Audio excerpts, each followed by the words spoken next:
Querido Mauro, um prazer estar aqui, Café Fórum. Ai, estou aqui emocionada ainda. Primeiro ouvindo o Marcos Coimbra, que não tem como não ficar um pouco otimista, né? Passamos umas semanas meio balançadas aí, meio assustados, mas essas notícias que ele nos traz são bem animadoras. O país merece, né? Merece um futuro, um ano tranquilo do ponto de vista eleitoral. No mínimo isso. Para quem torce por Lula como eu, então, merece que ele chegue lá. E depois de tudo que passou. Você mencionou a decisão, nós estamos comemorando, acho que temos que elogiar e agradecer a excelente defesa técnica, a explicação ontem dos advogados Valesca e Cristiano, que esclareceram vários pontos de uma decisão que tomaram lá em 2016, né, de procurar também, né, entre outras instâncias e dentro do país, procurando reverter os abusos que logo no início já apareciam no processo contra não é um processo do presidente Lula, é contra o presidente do Lula, desde um primeiro momento, era um processo adversarial e a gente sabe com um resultado prévio já calculado, né? Uma sentença anunciada, como dissemos depois dos livros. Então, muito importante essa iniciativa, essa tomada de decisão da defesa técnica, e principalmente eu quero destacar a advogada Valesca Zanin, que foi ela, né, com os conhecimentos estrangeiros aí que ela tem, as conexões que ela tem com a Inglaterra, inclusive com esse âmbito internacional, insistiu nisso, que foi inédito. Nós nunca tínhamos tido uma situação como essa de uma denúncia no Comitê Internacional de Direitos Civis e Políticos, né, no Comitê da ONU, mas com base no Pacto Internacional de Direitos Civis e Políticos, ligados a uma pessoa, a um indivíduo. Então, também abre aí toda uma jurisprudência, digamos, em matéria de direitos humanos, que pode ser perseguida por outras pessoas. A decisão, como vocês sabem, devem ter visto ontem, a coletiva dos advogados é obrigatória, o Brasil aceitou a jurisdição e, portanto, é uma decisão que em 160 dias, se eu não me engano, são 6 meses. 6 meses. Teremos uma decisão do governo brasileiro, que a gente já pode imaginar qual é, então é o governo Jair Bolsonaro que vai responder, de uma queixa que envolveu 4 denúncias e que todas elas foram acolhidas, né, e que dizem que o julgamento não foi justo, não foi imparcial, que os direitos de privacidade também foram violados e, principalmente, que me parece mais importante, os direitos políticos não foram respeitados com relação à participação nas eleições de 2018 e, portanto, apontaram aí uma violação da liminar que já tinha sido concedida, né, da cautelar que já tinha sido concedida em 2018 e que não foi atendida pelo Brasil, né? Então, é uma decisão inédita. Você sabe, né, o Jamil Chad trouxe os bastidores.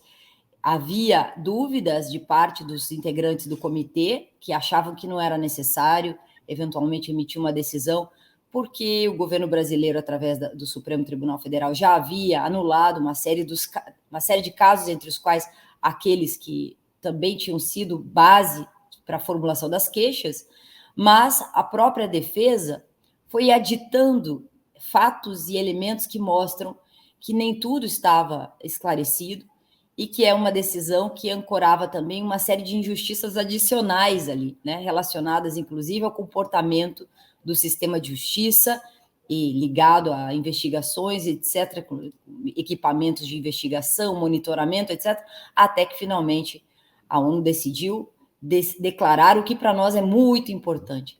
Só comentar, Mauro, que já temos repercussão, né? Hoje já temos efeitos dessa anulação, as decisões agora de anulação pelo Supremo Tribunal Federal, das decisões da Gabriela Hart, ancoradas nas decisões de Sérgio Moro, vieram depois da decisão da ONU. Quer dizer, já começa uma cascata. Não estou sabendo, que notícia é essa? Como é que é isso? Acaba de sair, né? Ontem, acho que foi ontem à noite, a notícia está nos jornais hoje. Perfeito. O Supremo Tribunal Federal anulou todas as decisões da Gabriela Hart que estavam ancoradas nas decisões de Sérgio Moro. Lembrando que a juíza Gabriela Hart foi substituta de Sérgio Moro e ficou famosa por fazer um copia e cola das sentenças, né, da sentença do chamado Triplex do Guarujá para a sentença do sítio de Atibaia. Ela copicolou a fundamentação de uma sentença bastante precária do ponto de vista jurídico e ficou famosa por essa atitude, né, subserviente ao comportamento do juiz Sérgio Moro. Carol, deixa eu agradecer aqui, em primeiro lugar, o Dilson Goiana. Parabéns, Mauro, pela primeira semana lá fora, de fato, minha primeira semana aqui, e terminando grandiosamente, né? Marcos Coimbra, agora Carol Proner, e aí depois da Carol vem uma seleção de mulheres, as mulheres que vão dar a vitória a Lula, as mulheres e as pessoas negras que vão dar a vitória a Lula na próxima eleição, uma vitória retumbante. Vamos ter Carol agora, depois na sequência Patrícia Valim, Esther Grossi, Laura Sabino. Vocês são a liderança, né? Você faz a referência à Valesca agora, né? Liderança na luta política do país. Um registro é que, lá em 2016, né, Carol, quando os advogados de Lula resolveram recorrer à ONU, a decisão deles foi recebida com ceticismo em largas fatias da advocacia e do meio jurídico brasileiro. Houve até condenações, mesmo entre, não necessariamente advogados de direita, de extrema-direita, houve um certo ceticismo. E aí tem o valor da persistência, né, e competência deles em levar adiante, né? Sim, bom, parte das críticas, eu não recordo bem, mas eu posso imaginar que parte das críticas decorre do próprio sistema da ONU, que apesar de vinculante, obrigatório, porque o Brasil assim desejou, exercendo aí é um protocolo facultativo, portanto o Brasil aderiu tanto no decreto de 92 como posteriormente, e aceita, né, se compromete, inclusive tendo participado durante estas audiências que aconteceram em 7 oportunidades, nos contou a defesa técnica ontem. É uma decisão obrigatória, mas fato é que o monitoramento do cumprimento é precário. O próprio sistema das Nações Unidas ele tem limites, né, no sentido da tornar exequível uma decisão do ponto de vista internacional. Porém, agora mostra-se acertado, porque nós também não sabíamos o que viria depois, não só aqueles elementos da queixa inicial, como tudo que veio depois, e também as descobertas, né, através daquelas filtrações dos vazamentos de informação, primeiro para o The Intercept e depois a operação spoofing, que trouxe ali os diálogos, né? Nós não sabíamos o tamanho, a extensão daquela fraude jurídica, né? E depois as consequências, que o juiz, isso também foi aditado na peça, as consequências fáticas, o juiz que tornou-se ex-juiz para se tornar integrante do governo Bolsonaro, ministro, e depois a continuidade do estágio em outras profissões como advogado da empresa que fez depois a recuperação judicial da empresa que ele atuou como juiz, quer dizer. Isso foi tornando tudo muito visível no sentido da operação fraudulenta, né, manipulatória da acusação e da condenação e os proveitos em benefício do próprio juiz do caso. Né? Sim, impressionante. Essa condenação em relação à questão do impedimento de Lula ser candidato em 2018, né, da ilegalidade dessa ação, ela é muito significativa, né? Porque o juiz que impediu ele de ser candidato, quando Lula, vamos lembrar, Lula tinha 10 pontos percentuais a mais que Bolsonaro nas pesquisas em agosto. Exatamente. Tá? E aí, então, esta decisão foi feita por um juiz, agora ex-juiz suspeito, que logo depois vai virar ministro do governo que ele garantiu a eleição com a proibição de Lula. Uma última questão, antes de contar um pouco da história, de como é que se construiu essa vitória da polícia, da formação da opinião pública jurídica nacional e internacional, Carol, é assim, essa decisão do Comitê de Direitos Humanos da ONU, a gente pode considerar que é uma condenação formal ao lawfare, já, da ONU? Podemos considerar. Você veja que também uma coisa que me chamou a atenção hoje foi a manifestação do Alberto Fernandes, presidente da Argentina, que diz que é uma decisão que dá muita esperança para todos aqueles que atuam contra o lawfare. O lawfare também é obra dos advogados técnicos do presidente Lula, que trazem essa expressão à luz para o Brasil. Na verdade, eu concordo com aqueles que dizem que a instrumentalização pelo direito sempre aconteceu, desde que existe direito. Então, o uso do direito como arma num conflito, inclusive utilizando-se da má-fé, da traição do próprio direito, isso sempre foi um recurso em diferentes tempos históricos e contra trabalhadores. Na guerra da OMC, por exemplo, a gente nota muito isso das economias mais fortes contra economias mais fracas. Isso é do direito, é uma característica, né, também do direito ser assim, ter essa capacidade de servir de instrumento contra os próprios interesses e contra outros direitos e assim por diante, mas de forma ilegítima também. Agora, o que aconteceu aqui com o lawfare é a descoberta de uma estratégia que envolve interesses geopolíticos, militares, né, o uso do direito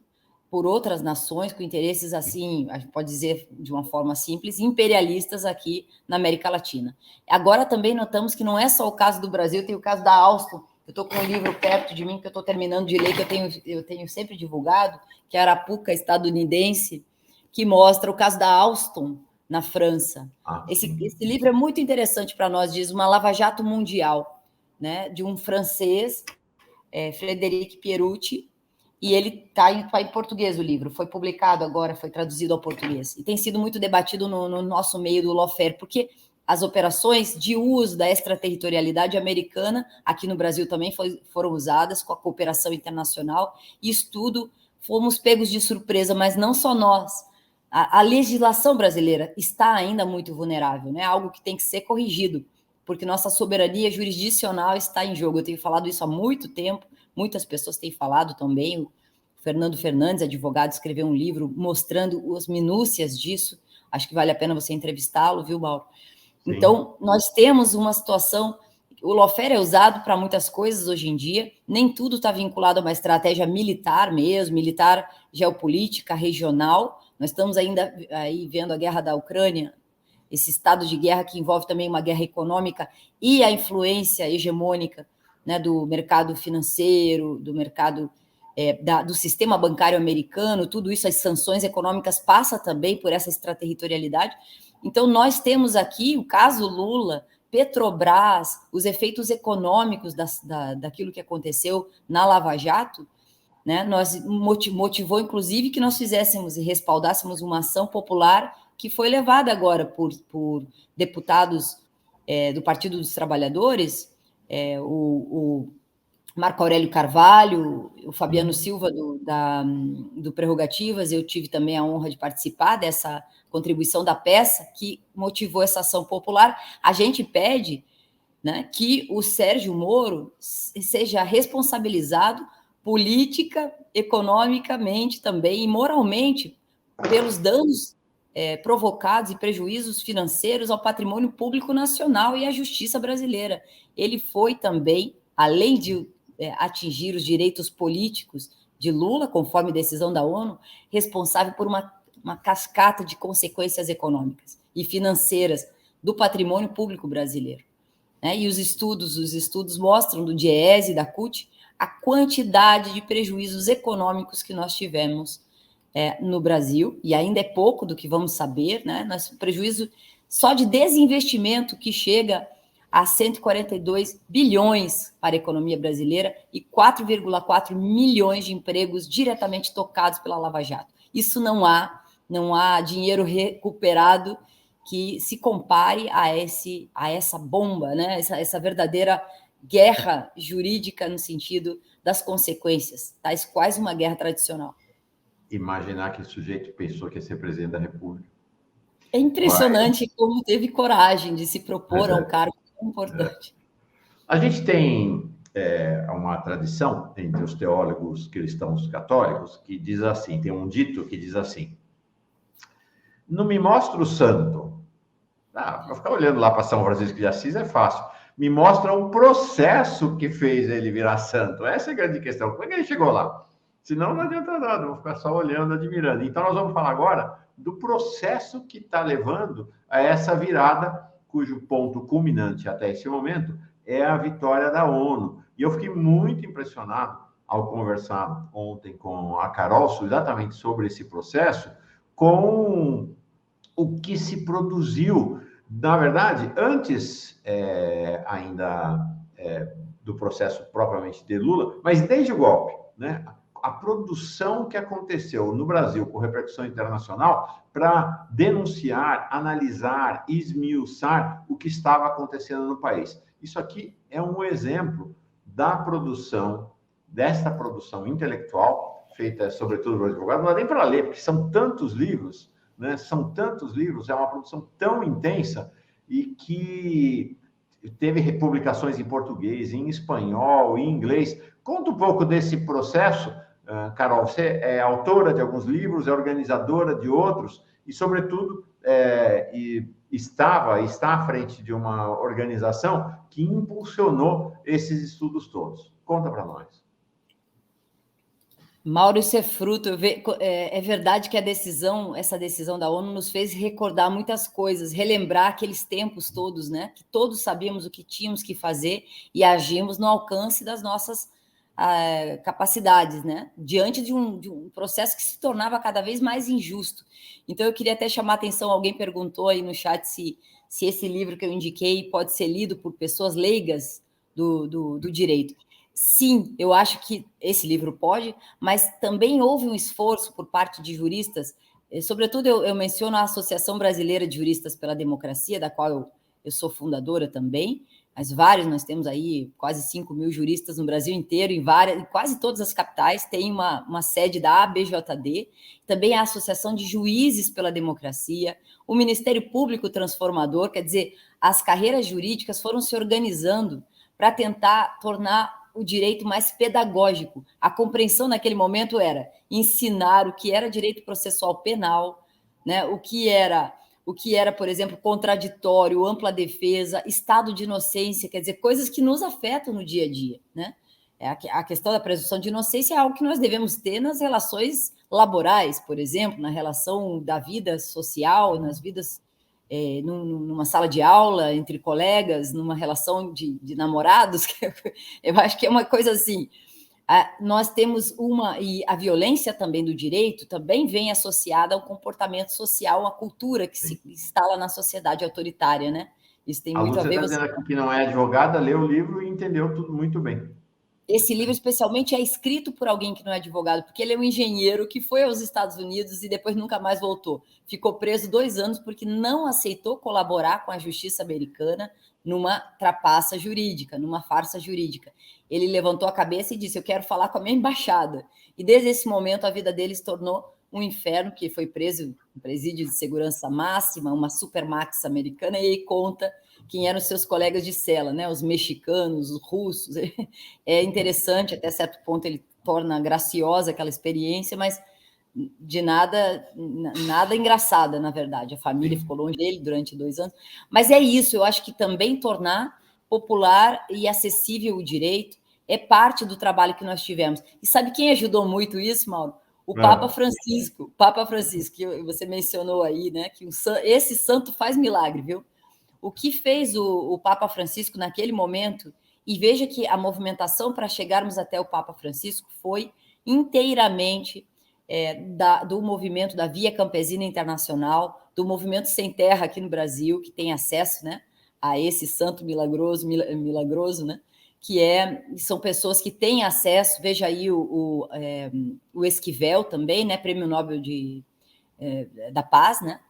E nós tivemos também o esforço e esse grande privilégio de poder falar com o Papa em 2 oportunidades. A primeira, levamos o livro, né? Que é o livro mais importante desse período, que foi o livro que comentou a sentença anunciada, escrito por 103 juristas, em 15 dias, Mauro.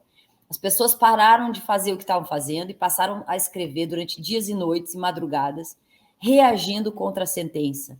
E juristas que não são de esquerda, juristas que estão a favor do devido processo legal e que disseram assim: bom, esta sentença terá consequências nas minhas causas, que não são de esquerda, que são os meus clientes, e reagiram duramente. É um livro que tem uma qualidade técnica extraordinária. Carol, o livro é o primeiro que está lá na listinha, não dá para ver muito bem, que está pequenininho, né? Ali tem 15 livros, gente, escritos, livros de combate e esclarecimento. É comentários a uma sentença anunciada, o processo Lula, e as pessoas podem ler esse livro, Carol? Onde elas acham? Esse devem ler. Olha só, eu até tenho ele aqui na minha mão. Ele não estou vendendo, não, viu, gente? Ele está todo acessível na biblioteca da Claxo. Tem vários lugares, porque a gente nunca cobrou por esses livros. A gente considera que deve ser um conhecimento absolutamente público. Pode Tem ser versão comprado eletrônica dele, então, dá para tem acessar. versão eletrônica, podem acessar. Também a editora deve vender, porque lá pelas tantas a gente não conseguiu mais distribuir fisicamente, mas em todo lugar nós distribuímos quando havia as manifestações de resistência lá na Vigília Lula Livre, etc. Fizemos esse. Esse livro foi traduzido ao inglês, ao espanhol e lançado no mundo inteiro. Né? Onde tinha Comitê Lula Livre, nós lançamos o livro. E realmente foi... E veja que aqui atrás está o nome dos autores. Então, aqui são 103, né?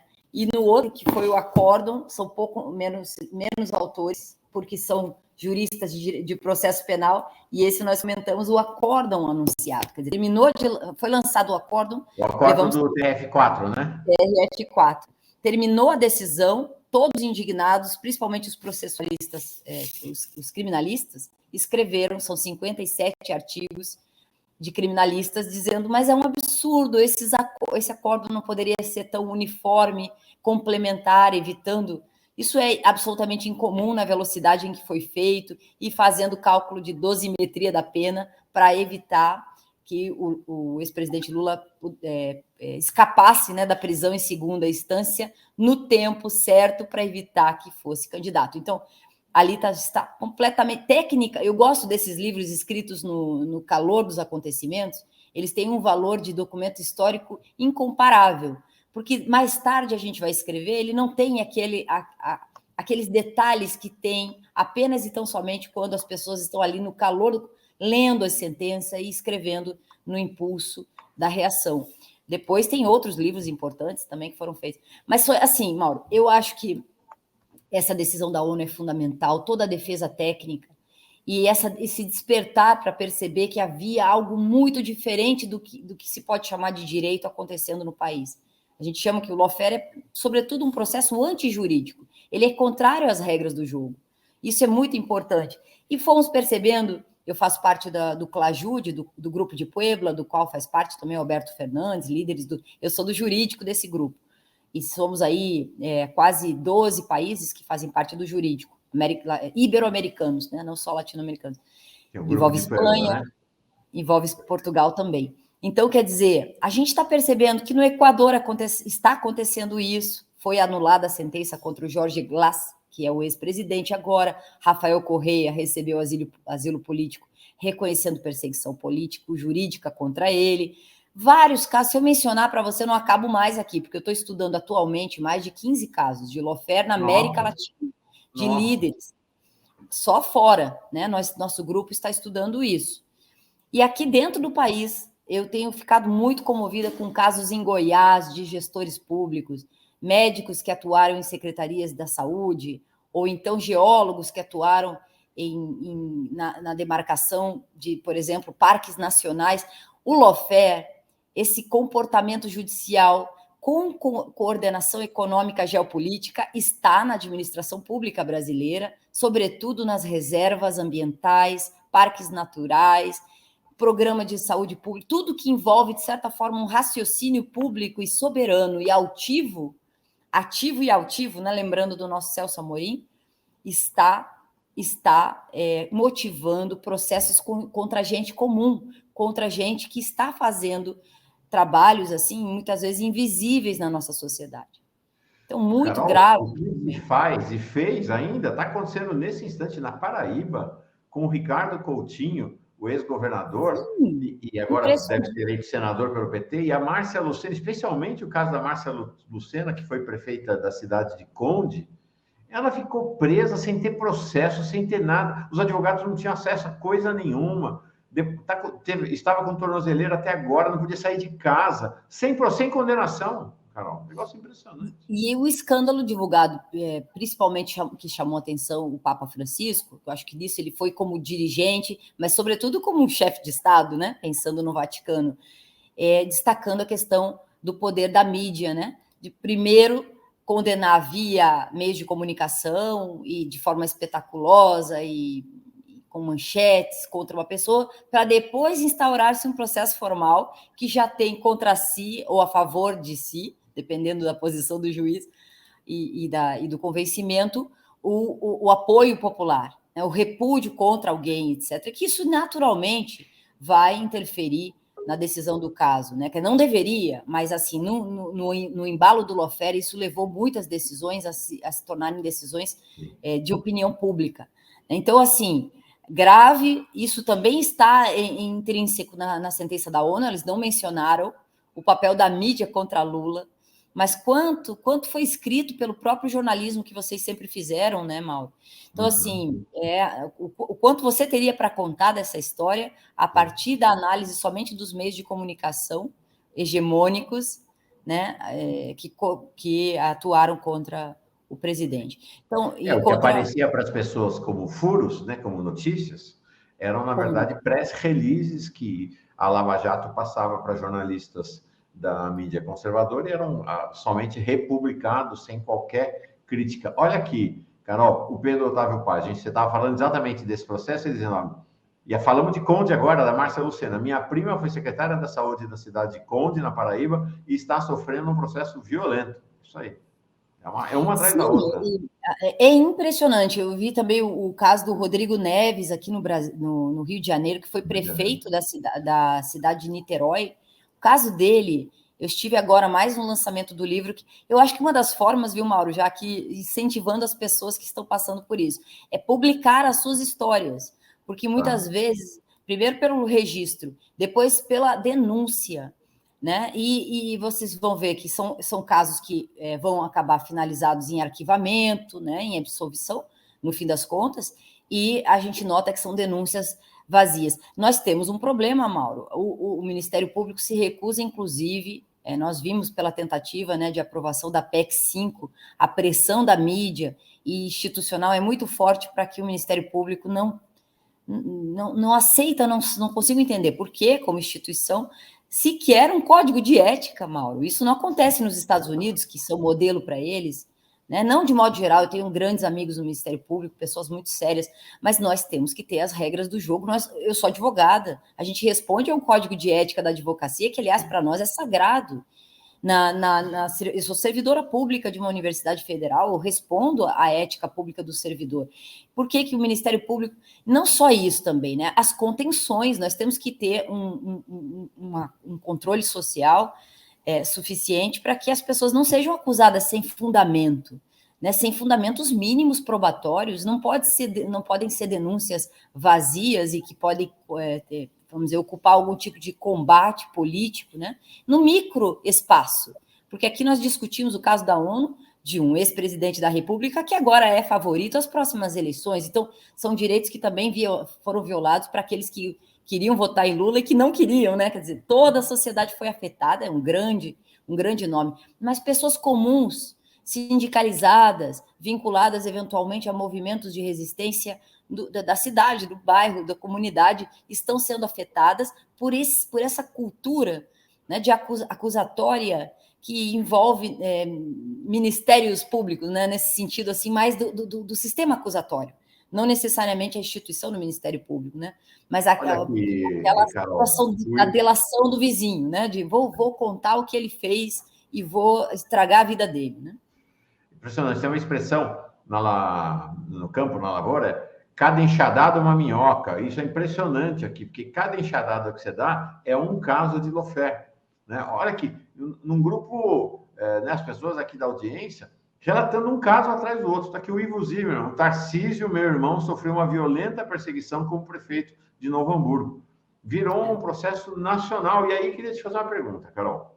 É claro que esse processo não foi um processo exclusivamente do mundo do judiciário, do direito e do Ministério Público isolado da sociedade. Ele correu paralelamente ao golpe contra Dilma, né? Na verdade, ele correu paralelamente aos antecedentes do golpe contra Dilma, o golpe contra Dilma, a prisão de Lula, a vitória de Bolsonaro. Minha pergunta para você, imagino que você tem uma posição destacada, né, na vitória de Lula em em outubro agora, e com a posse dele, fala-se até, não vou pedir para comentar, né, mas fala, seu nome está cogitado ao lado de outras grandes juristas, até para o STF, tudo, mas isso não é assunto nosso agora. A minha questão para você é, como é que desmonta isso? Como é que no governo Lula, porque aí no governo Lula você vai ter outro contexto político, social e de relações da sociedade, como é que se desmonta esse verdadeiro mecanismo, esse processo que se colocou no Poder Judiciário e no Ministério Público? Sabe que essa foi uma pergunta técnica elaborada, discutida ao longo de um ano no Comitê de Direitos Humanos do Mercosul, do Parlasul. Vejo que os outros países também estão preocupados, porque desde o Lugo, presidente do Paraguai, que foi uma das primeiras vítimas de lawfare inicialmente formulado, né, aqui na América Latina. Então, temos vários casos, e a pergunta é como é que se defende do lawfare? Porque o lawfare é o quê? É uma expressão, inclusive, que tem gente que critica o uso em inglês, alguns traduzem como guerra jurídica. É uma expressão que vem do warfare, que é uma corruptela da palavra de guerra, né? Guerra jurídica, law como sendo direito, fair, né? No sentido do warfare, guerra, né? Então, guerra jurídica, uma tradução assim literal, que talvez insuficiente, mas o que acontece? Como é que você dizer que estou sendo perseguido politicamente não é suficiente para fazer uma defesa jurídica, né? Você tem ali um juiz, tem uma acusação, as regras do jogo simbólicas estão cumpridas. Lembre das audiências do Lula, tinha lá todo um formato de audiência, né? De um lado, acusação, o juiz no meio, e o acusado ali num plano mais baixo, sendo acusado mesmo, né? Toda uma situação de reverência ao juiz, né? Da autoridade do caso e tal. Como é que se defende desse formato, que é um formato também assim de teatro, né? A situação, a forma de se defender do lawfare é através do próprio direito. Você demonstrando que as regras jurídicas não estão cumpridas, que esse que foi o tremendo esforço. Não adianta apenas alegar que tem uma perseguição política, precisa comprovar que a perseguição política, e muita está acontecendo. E isso, quando acontece, primeira razão é a falta de provas, a falta do respaldo jurídico. Então, o próprio direito é que protege de uma acusação antijurídica, né? Então, claro, isso significa o quê? Precisa contratar advogado, precisa ter uma boa defesa técnica? Sim, infelizmente, né? E, ao mesmo tempo, a sociedade tem que discutir, mas não só isso, quer dizer, uma defesa técnica que também toque nesse aspecto da perseguição, demonstrando que são infundadas e também desproporcionais no sentido do ataque contra, né? E que mobiliza, que chega ao ponto de atingir o plano de vida de uma pessoa, né? O projeto de vida na ditadura militar. Nós discutimos isso na comissão de anistia, né? Desestrutura, interrompe o projeto de vida de uma pessoa. A ditadura fez isso, fraturou projetos de vida. Mesma coisa está acontecendo com essas acusações de lawfare, e cada um responde de um jeito. Mauro, você fala muito bem disso quando trata de uma forma espiritual, né? Das formas de luta. Tem gente que quando é atacado, eu sou um pouco assim, quando eu sou atacada, aí que eu realmente me sinto mais forte, né? Então, me sinto com vontade. Mas nem sempre, quando a gente é atacado, a gente tem imediata reação, né? Eu acho que tem pessoas que, quando são atacados, ficam atordoadas, demoram um pouco até reagir, levam mais tempo, às vezes deprimem, ou eu também deprimo, não quer dizer que eu não estou imune à depressão, não, acho que todos nos deprimimos, mas é isso, eu acho que cada um reage de uma forma, e é fato que eu tenho um amigo chileno, foi candidato à presidência da República, e na terceira candidatura dele, se tornou Marco Henrique Zominami, posso mencionar porque é um caso que é público e que eu faço também a defesa internacional junto com outras pessoas. Ele teve, de um dia para o outro, de uma semana para outra, de 10 dias, 16 processos contra ele. A família não entendia o que estava acontecendo. Nossa. E não havia, inclusive, muitos deles vinculados aqui ao Brasil, à OAS também. Depois todos caíram, não soube, tem mais um que está praticamente, ele foi, inclusive, conseguiu participar das últimas eleições, mas já muito desgastado politicamente por conta desses processos, todos eles anulados ou cancelados, ou declarado absolvido, né, dos processos. Mas nenhum chegou até o final, porque todos eles eram vazios por denúncias do Ministério Público chileno, vazias. Ele está indignado e quer reparação, porque seu projeto de vida foi completamente atingido. Então, nós temos aí... Aqui da Márcia Luciana. Carol, duas coisas que impressionam, né? Houve uma inversão do princípio do direito durante o processo da Lava Jato e das lava-jatinhos todas pelo país, da lava-jatice toda, que é assim, você é culpado até que se prove o contrário. O princípio da inocência acabou nesse processo. E o segundo foi como que legalizada a tortura.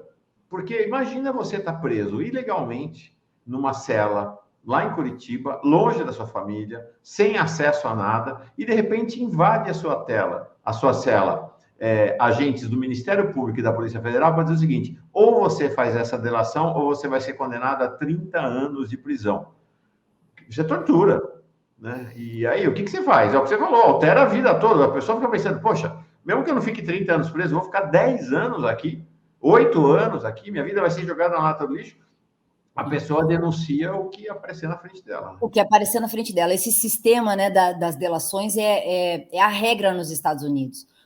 O juiz, então ministro Sérgio Moro, quando se tornou ministro, o projeto anticrime dele era isto. Ele queria trazer esse modelo para o Brasil e fazer valer estas regras que foram derrotadas com grande esforço. Eu quero destacar aqui, destaquei a BJD, agora eu quero destacar o Grupo Prerrogativos, que fez um trabalho assim extraordinário, junto com deputados do campo progressista, para derrotar o projeto anticrime, que seria uma grave, grave ameaça aos direitos e à presunção de inocência no Brasil. Mas é isso, muitas vezes lá nos Estados Unidos é mais fácil, muitas vezes não, sempre, é mais fácil aceitar uma condenação injusta e um crime que você não cometeu, a evitar.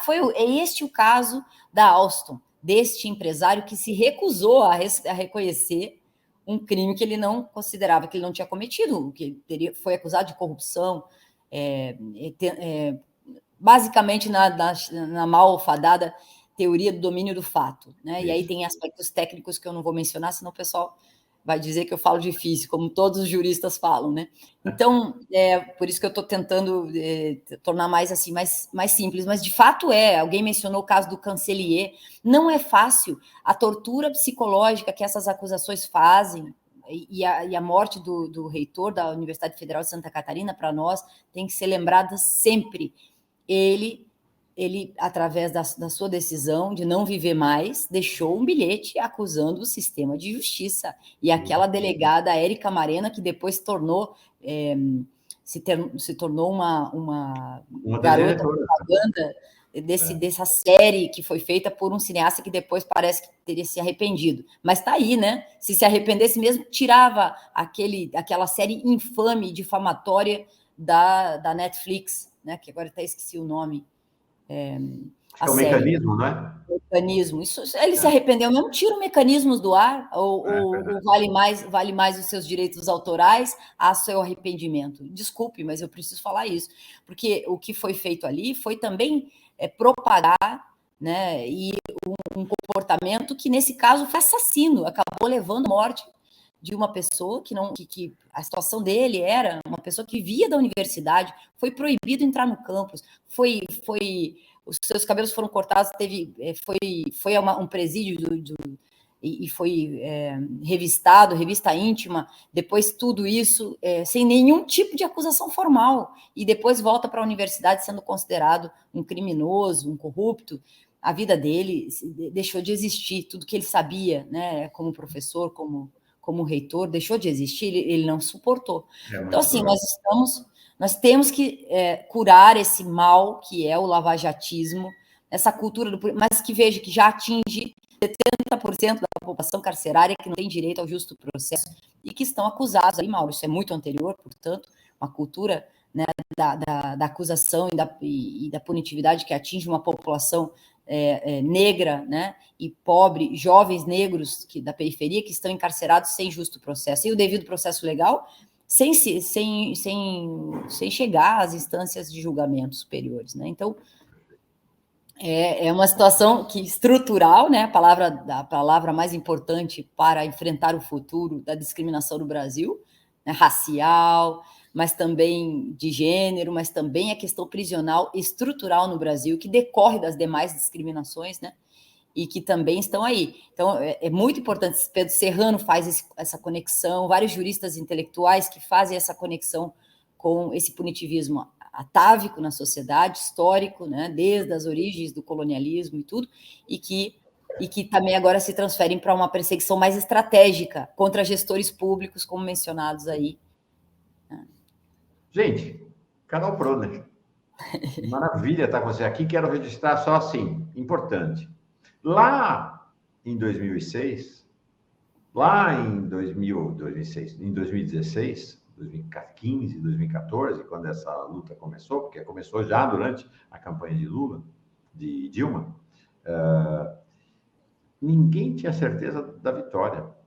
Então, isso é importante porque isso registra uma diferença grande entre a direita e a esquerda, entre a extrema-direita, os conservadores, os reacionários, os progressistas.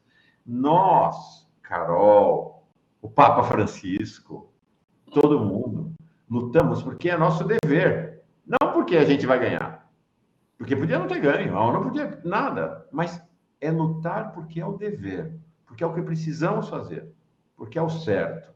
Se vamos vencer ou não, tem tantos fatores, né, que incidem sobre os processos de luta pela vida, mas então quero te agradecer porque você lutou, né, e que está aí. Obrigada, Mauro. Você também. E dizer que quero você muitas vezes aqui, uma alegria a tua presença e vamos fazer juntos essa caminhada aí. Tem muita coisa para conversar sobre o sistema de direito e sobre a democracia brasileira. Carol Proner, conte sempre muito obrigado, com a gente. Viu? Tadei comigo também. Um abraço. Muito obrigado. Um abração. Tchau.